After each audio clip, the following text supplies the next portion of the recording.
Hello दोस्तों, आज के इस वीडियो में हम लोग विनोद बिहारी महतो कोयलांचल यूनिवर्सिटी धनबाद के द्वारा NEP 2020 के अंतर्गत एडमिशन नोटिस जारी किया गया है, इसके बारे में जानकारी प्राप्त करेंगे।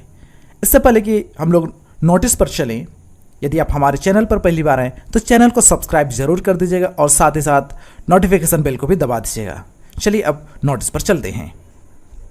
Vinod Bihari Mahato Koyalanchal university Dhanbad admission notice. Vinod Bihari Mahato Koyalanchal university की ओर से 4 अगस्त 2022 को एक एडमिशन नोटिस निकाला गया है। आइए जानते हैं इस वीडियो के माध्यम से कि इस एडमिशन नोटिस में क्या इंपॉर्टेंट बातें हैं। As per the provision of NEP 2020 under 4-year under graduate program schedule for UG admission year 2022-23 for all constituent minority and affiliated college. तो यूनिवर्सिटी की ओर से जो एडमिशन नोटिस निकाला गया है वह यूनिवर्सिटी के द्वारा कंस्टिट्यूएंट कॉलेज, माइनॉरिटी और एफिलेटेड सभी कॉलेज के लिए है। Opening of chancellor portal for apply to admission in UG। Chancellor portal के माध्यम से ऑनलाइन फॉर्म अप्लाई किया जा सकता है। Closing of chancellor portal 26 August 2022 till 10 PM। तो चांसलर पोर्टल में ऑनलाइन फॉर्म अप्लाई करने का जो लास्ट डेट है वह है 26 अगस्त 2022 रात के 10 बजे तक में। Program schedule for all vocational courses, यहाँ पर वोकेशनल सब्जेक्ट्स के लिए प्रोग्राम दिया गया है। सीरियल नंबर है, इंपॉर्टेंट डेट्स है, एक्टिविटीज है, रिमार्क्स है। तो यहाँ पर जो प्रोग्राम है इसमें फर्स्ट सिलेक्शन लिस्ट कब निकलेगा, उसका एडमिशन कब होगा, फी कब तक जमा कर सकते हैं, सेकंड लिस्ट कब निकलेगा, इसके बारे में यहाँ पर डिटेल दिया गया है। आप इसको पढ़ करके समझ लेंगे। इसी तरह से नीचे है program schedule for all regular subjects in all constituent college and minority college. तो यहाँ पर जितने भी कंस्टिट्यूएंट कॉलेज हैं और माइनॉरिटी कॉलेज हैं उसके लिए यहाँ पर प्रोग्राम दिया गया है।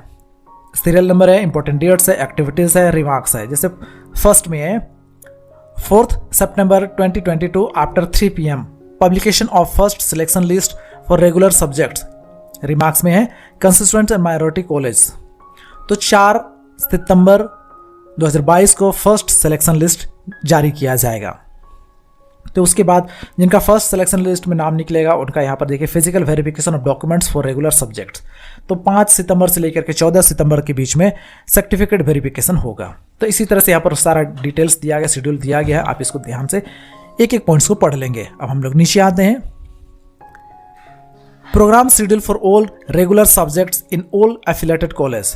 यहाँ पर है एफिलेटेड कॉलेज के लिए और रेगुलर सब्जेक्ट के लिए यहाँ पर प्रोग्राम दिया है। आप इसको भी पढ़ लेंगे। अब हम लोग नीचे आते हैं।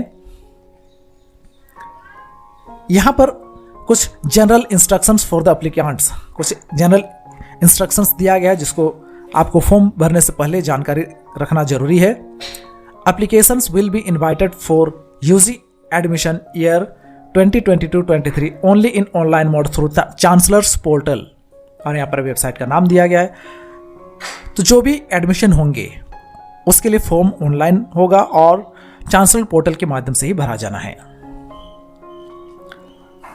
Applicants are advised to keep checking university website as well as college website for important notification and dates from time to time. तो आवेदकों से यह आग्रह है कि सलाह दिया जाता है कि वे टाइम टू टाइम कॉलेज के वेबसाइट और यूनिवर्सिटी के वेबसाइट पर चेक करते रहेंगे। सेकंड पॉइंट है admission will be based on choice based credit system as per the provision of NEP 2020 for the state universities of Jharkhand.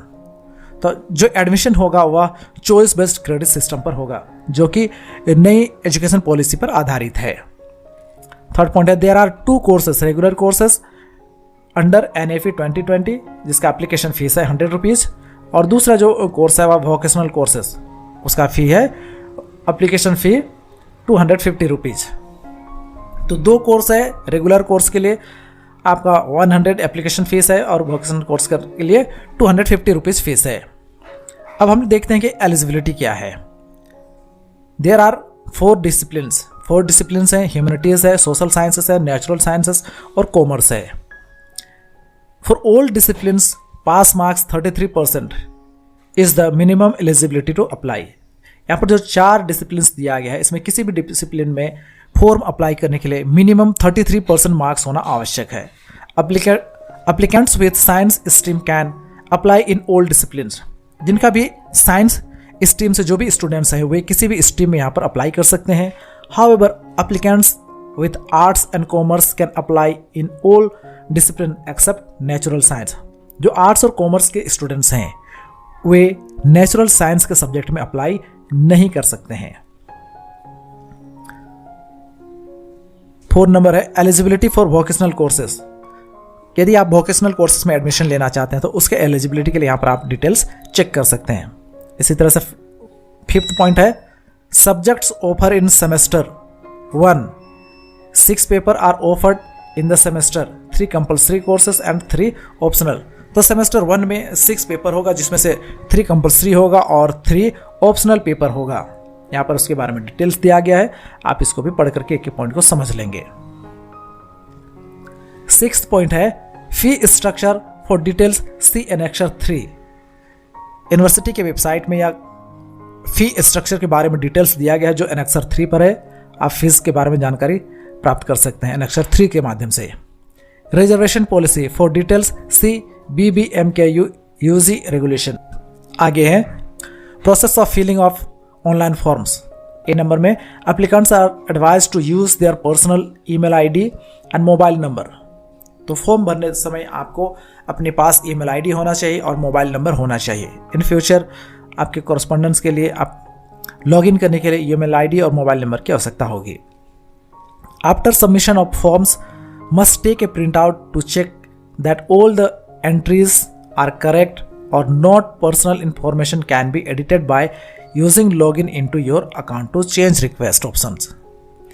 तो फॉर्म फाइनली सबमिट करने के बाद आपको प्रिंट आउट ले लेना है और जो फॉर्म अप्लाई करेंगे उसमें बहुत सारी चीज़ों को आप सबमिट करने के बाद एडिट नहीं कर सकते हैं।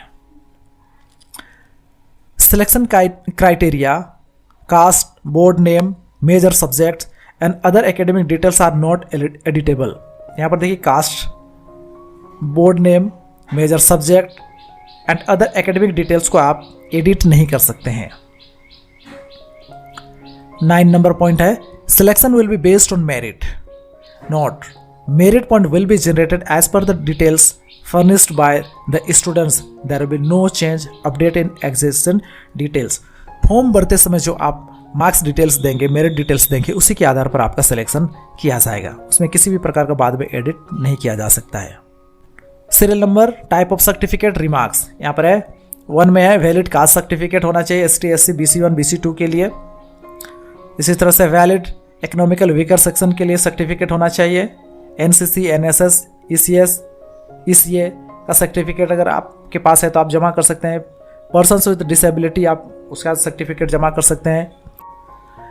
Migration certificate from DigiLocker is valid document. All document from DigiLocker will be subject to verification by the college और यूनिवर्सिटी। तो माइग्रेशन सर्टिफिकेट यदि आपको जमा करने की आवश्यकता होगी तो आपके जो डिजीलॉकर में है वह भी वैलिड डॉक्यूमेंट है जिसे कि कॉलेज या यूनिवर्सिटी के द्वारा बाद में वेरिफिकेशन किया जा सकता है, किया जाएगा। Documents required during application form fill up through chancellor portal. तो यहाँ पर जो डॉक्यूमेंट्स की आवश्यकता होगी वह दिया गया है। 1 personal email address and mobile number, email ID और मोबाइल नंबर की आवश्यकता होगी। Last 12th equivalent marksheet, 12th पास या उसके इक्विवेलेंट एग्जाम के पास करने का आपका मार्कशीट की आवश्यकता होगी। गवर्नमेंट ID प्रूफ की आवश्यकता होगी और scanned copy of photo and signature की आवश्यकता होगी। तो इस तरह से ख़त्म हो गया है। तो इस तरह से मैं उम्मीद करता हूँ कि यूनिवर्सिटी में एडमिशन के लिए जो एडमिशन नोटिस है उसमें जो डिटेल्स दिया गया है इसके बारे में आपको जानकारी मिल गई। वीडियो अगर थोड़ा भी इंफॉर्मेटिव लगा तो वीडियो को लाइक कर दीजिएगा और अपने दोस्तों को भी शेयर कीजिएगा। किसी तरह से अगर किसी भी पॉइंट्स में कन्फ्यूजन है तो आप हमें नीचे कमेंट सेक्शन में कमेंट्स करके क्वेश्चन पूछ सकते हैं। मिलते हैं नेक्स्ट वीडियो में, तब तक के लिए थैंक्स फॉर वॉचिंग।